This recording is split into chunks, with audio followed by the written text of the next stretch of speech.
So, if a tree falls in the woods, does it...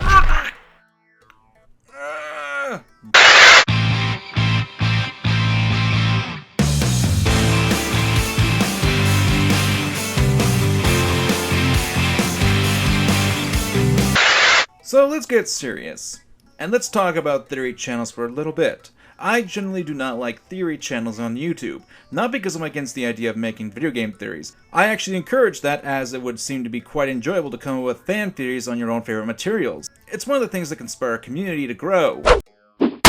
Get out of here! Although that can be a bad thing at times. My main problem with theory channels is that from what I've seen over the past few year or two on YouTube, is that they tend to do a lot of leaps in logic. Today we'll be talking about Treesicle. For those who do not know, Treesicle is a video game theory channel that's been around for a while. I didn't normally give them too much notice since, well, a lot of their theories, at least to me when I was first exposed to them, were dumb, a little clickbaity, and honestly came off as a satire of theory videos. But that's just my opinion. But this video, and the more recent videos, well, to put politely, I can take them a little bit more serious now.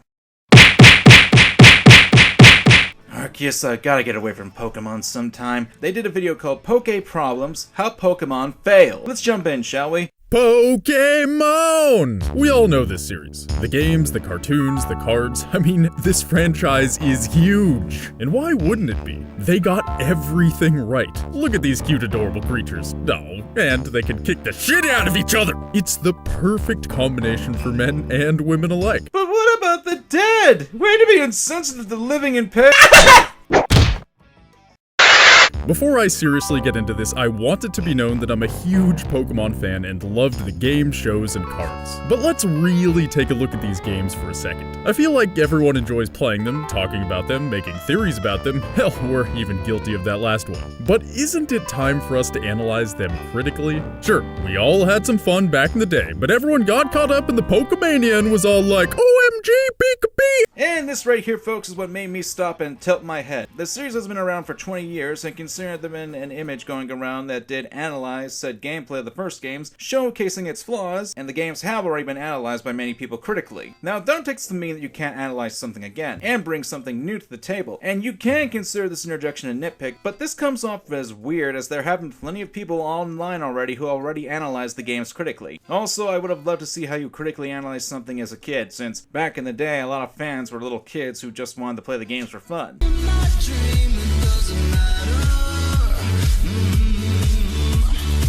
Great doesn't mean it will always continue to be, or that it was flawless to begin with. And since I like to complain, let's go through some of the issues that aren't talked about enough from this beloved series. I'd argue this is more subjective in nature, especially considering what we'll be seeing right after this. Alright, so here we are at the beginning of Pokemon Fire Red, the remake of one of the original games. I'd start off with the original games, but Fire Red and Leaf Green are literally just colorized remakes of the originals with slightly more post-gameplay added in at the end. And that's bullshit! If there's one thing I hate, it's having to repeat myself. And this is repeating hours of shit I've already done. How many times do I have to play through the same fucking region? Pokemon Red, Blue, Yellow, Fire Red, Leaf Green, and Gold, Silver, Crystal, Heart Gold, and Soul Silver all go through Kanto. I'd have to be goddamn insane to buy the same game 5 times. Then don't play the remakes. That's kind of the point of the remakes. They remake the original game with better graphics, features, and add-ons from the original games. If you hate having to repeat playing games, then never play another remake, such as the Metal Gear Solid games, Resident Evil, Final Fantasy VII, Castle of Illusion, starring Mickey Mouse, and etc. Secondly, no one is forcing you to purchase all the games in the series, or if you do buy the games, you don't have to play them. There's a reason why there's a term called collector, and it's a viable reason for why people want to buy the games. Thirdly, bringing up the second generation in this is kinda dumb, since Kanto is a post-game, since you can play through the Johto throughout the main portion of the game, and even then, Kanto has gone through significant changes with their trainers, the region's locations, and even the gym leaders having stronger and different Pokemon. And finally, this goes back to your own subjective tastes on the matter. You may not like playing the games over and over, even though I'd argue that's not the case with these games, but that doesn't mean it itself is inherently a way Pokemon has failed. And even then, considering that the remakes came out 8 years after the original Red and Blue games, and that there was no way to transfer Gen 1 and Gen 2 Pokemon to the current generation, they were made with that in mind, as well as to introduce a younger demographic to the original Mons.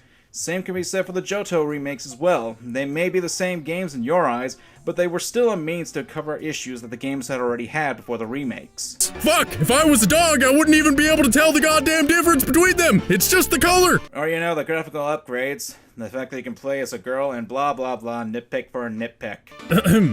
Sorry, that was 20 years of rage all released at once.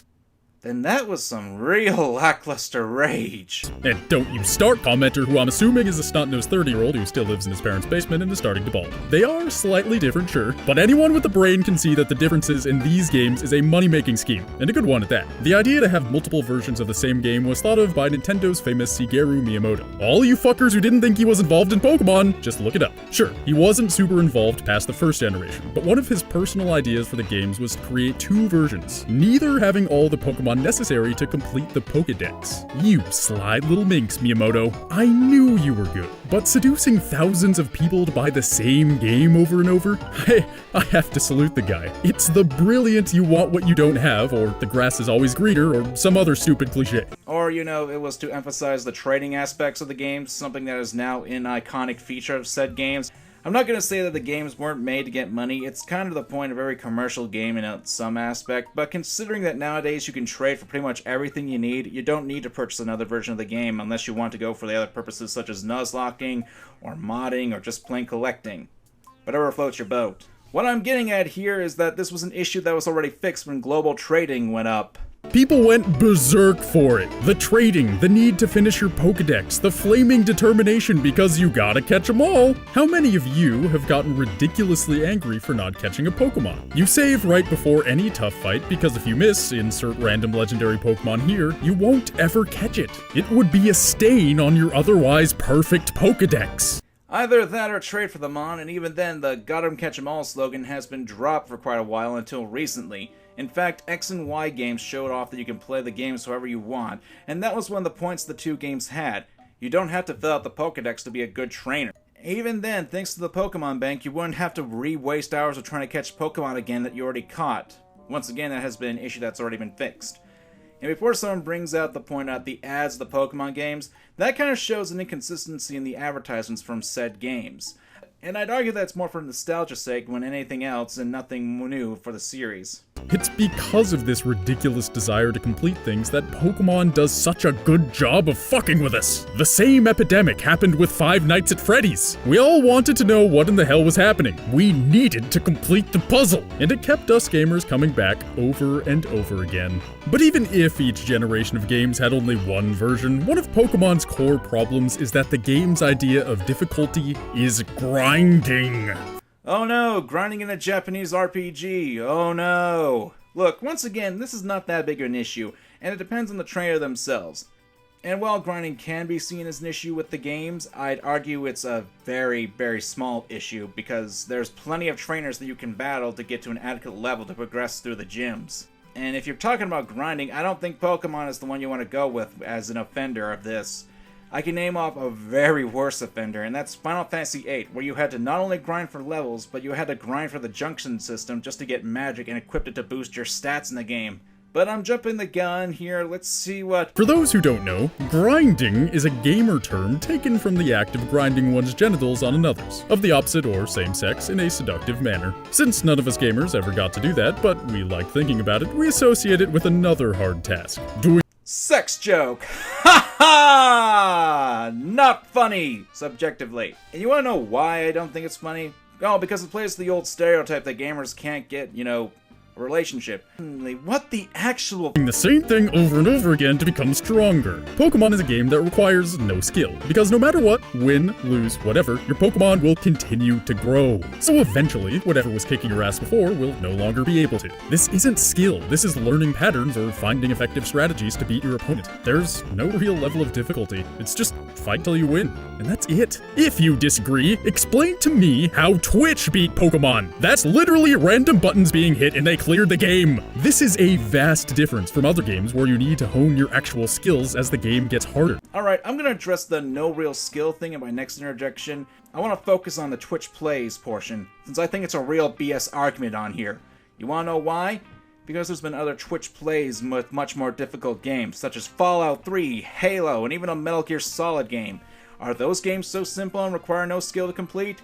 This is a complaint or argument that could have been given much to any game, and frankly, the fact that other games can be beaten in the same manner isn't a flaw in Pokemon, nor is it a flaw with other games. Take any Mega Man game as a counterexample. These games allow you to grow stronger, to level up, so to speak, in terms of abilities and health. But there's a point where you still need to be skilled, to learn bosses and enemies' patterns, and be nimble and quick enough to win. And if you don't win, your Mega Man doesn't get stronger. He reverts back to where he was at the beginning of the level. But with Pokemon, it's literally just a time hole that will devour as much of your precious life as you're willing to put into it. And don't get me wrong. Now, let's talk about what we got on earlier. First, I find the comparison between a real-time side-scroll like Mega Man X, or the Mega Man series as a whole, and a turn-based RPG like Pokemon to be a bad one, since, you know, they run on different mechanics and don't really have the same gameplay style.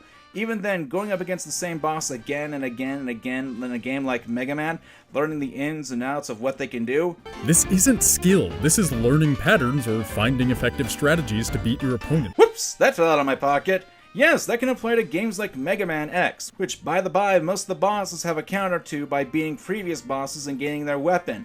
A lot of games have this issue where you have to learn the patterns of boss attacks, which your footage even says, and There's no real level of difficulty. It's just fight till you win. You see how easily I can twist this argument to go against Mega Man X here? It's a nebulous and general argument, and frankly comes off as to why you're bringing this up against Pokemon as a negative. Now, you say it's because your Mega Man doesn't get any stronger, but it's the player who was getting stronger, learning off the previous experiences and such, which can be applied to Pokemon. But I'd still argue that this is an apples to bananas comparison with the two games, because of how their gameplay is vastly different from each other. But since I'm a fan of both games... So, you're bringing in the Mega Man platforming series as an example here, eh? Okay, I'll bite. First off, you did not automatically level up as you go along. Aside from perhaps the boots in Mega Man X, you have to go out of your way to find power-ups to boost yourself with. The rest just comes with another weapon option in your arsenal. Second, just like Pokemon, some attacks are better against enemies than others, and you do have to work towards getting those attacks and have knowledge and skill to use them in the right time. Third, yes, in Pokemon that does count as skill. What doesn't count is timing reflexes. In both cases, a skilled player will know what to do and when. What that means is as far as their physical use of the controller or console is determined by the game they are playing. Fourth, Pokemon also have patterns. Certain kinds of Pokemon will have certain kinds of attacks, and trainers both in-game and competitively will often make sure to follow that pattern. It's not a guarantee, which adds another variable into the Pokemon than in Mega Man. Fifth, you're arguing that if you can overpower anything, you don't have to worry about type effectiveness and don't have to think. That's literally every game that involves differences in power, including Mega Man. Once again, the fact that you can use a specific weapon to counter every boss by using one from a different enemy. If you go up against a boss with a health bar that's twice as large as it was before, even if there's no other difference, there's a bigger likelihood of surviving because you will take longer to die. Sound familiar? And lastly, believe it or not, grinding does exist in Mega Man platforming series, especially X. You've got to fill in those sub-tanks somehow. How is it any better than what it is in Pokemon? Explain that, and...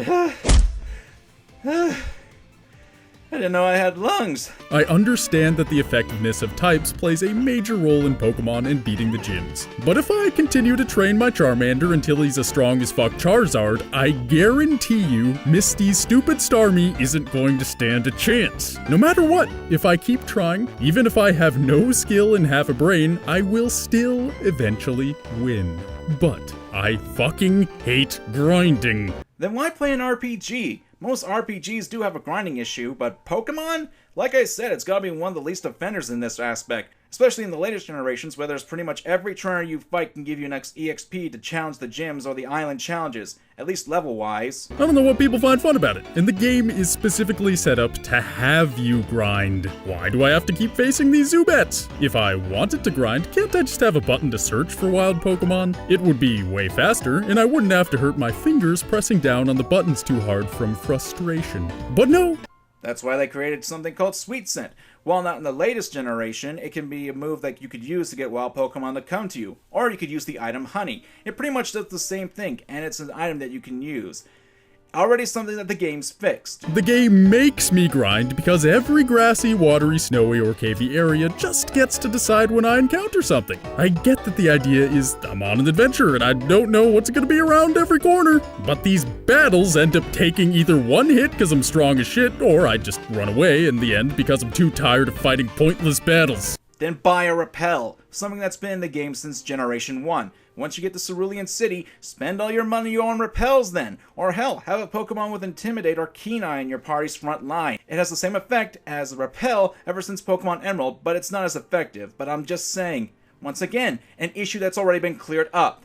Grinding is used as a difficulty setting, but it's an uncontrolled setting. No, you can control it, you're just being lazy and not looking for alternatives to change that. The games have given you options to control the rate of random encounters, you're just ignoring them and to whine about this and to make an actual point. No matter what, if I have 6 Pokemon and encounter 1 wild Pokemon, that fucker's gonna die and at least one of my Pokemon will get better. There's no real skill at the base of it. But these games could have been designed so that there had to be. What about a Pokemon game where your experience only saves between Pokemon centers? Where your Pokemon level up just like normal, but if they faint, then they lose all the leveling since their last trip to Nurse Joy. Wouldn't you be more careful about letting your Pokemon die?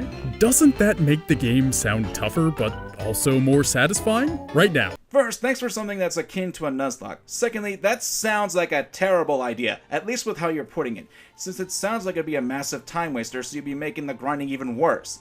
The gameplay by design would just punish failure to the point of where it would be no longer accessible to a casual audience who just wants to enjoy what they're doing, aka one of the reasons that people play the games in the first place, and it's one of the major factors in Pokemon's success as its access to the casual audience. If you had to reset when doing all that grinding, then it would make your entire last few minutes of whining even worse, because all that effort you did would be gone and you'd be forced to do even more grinding. What do you want? In any Pokemon game, I can fight my Pokemon to death, literally, and it doesn't matter because as soon as I heal them, they'll be fine again and keep all their experience save for the battle they died in. If the game really punished you for letting your Pokemon faint, suddenly there's much more strategy involved in traversing the Pokemon world. Nuzlocke, look it up! I think this is just one example of how Pokemon could have been made differently and possibly better, or even just an option to play this way at the start of the game would suffice. While I do agree that having a difficult setting would be good to have at the beginning of the games, this actually has been done before. Black 2 and White 2. Key system difficulty, another reason proving why the 5th generation is the superior generation in Pokemon. Again, I love Pokemon. I've played many of the games, watched the show, owned the cards, but that doesn't mean there aren't things that could be improved on, and it seems as though the gaming series hasn't changed all that much in its core structure. Which you didn't bother to talk about at all. You complained about things that actually have been fixed by the games and stuff that you can easily overcome with critical thinking. And I'm done. Final thoughts? Look, this isn't the worst vid I've seen from a theory channel, but talking about a critical look at the Pokemon franchise this stuff talked about is rather petty at best, since once again a lot of these issues can come down to subjectivity, are things that can easily be remedied, or made no real sense in the entire video. And while this might be a nitpick, as he could have easily done it to fill footage with something other than yet more a gameplay video and still imagery, if he's complaining about how the series hasn't changed enough at its core, why did he show any footage from the Sun and Moon anime, which literally changed the premise of the series most radically? Yes, to some extent that change was a problem, but he didn't mention anything about the anime content, now did he? Even though he kept saying he was a fan of the anime in this video. I'm SkullCommon. Have a nice day and remember to examine your fandom.